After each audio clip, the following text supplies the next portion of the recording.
নদীতে যেমন জোয়ার ভাটা আছে তেমন কমেন্টে ভালো খারাপ আসবে, সবকিছু মানিয়ে চলতে হবে। তোমাকে তোমার লক্ষ্যে সবসময় রেডি নিতে হবে, তোমার লক্ষ্য ঠিক রাখতে হবে যে আমাকে পৌঁছিতে হবে, ঠিক আছে? তো তার জন্য ভালো ভালো ভিডিও বানাতে হবে, কন্টেন্ট ভালো বানাতে হবে, সবসময় যে ড্যান্স করে মানে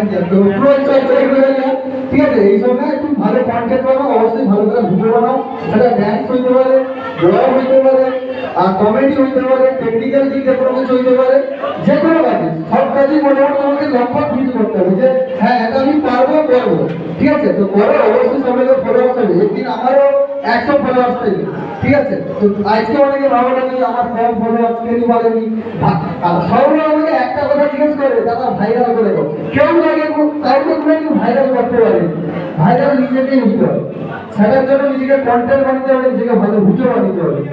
এই না যে সে তার কাছে গেলে সে ভাইরাল করতে হবে, কেউ কাউকে ভাইরাল করতে পারবে না। তো মোটামুটি এইটাই করবে, সবাই ভালো করে ভিডিও বানাও, কন্টেন্ট বানাও, অবশ্যই সবাই ফলোয়ার্স হবে, ঠিক আছে? এইটাই শেষ কথা।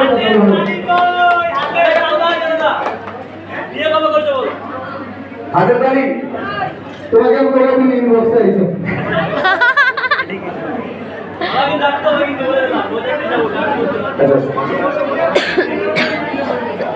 ঠিক ঠিক।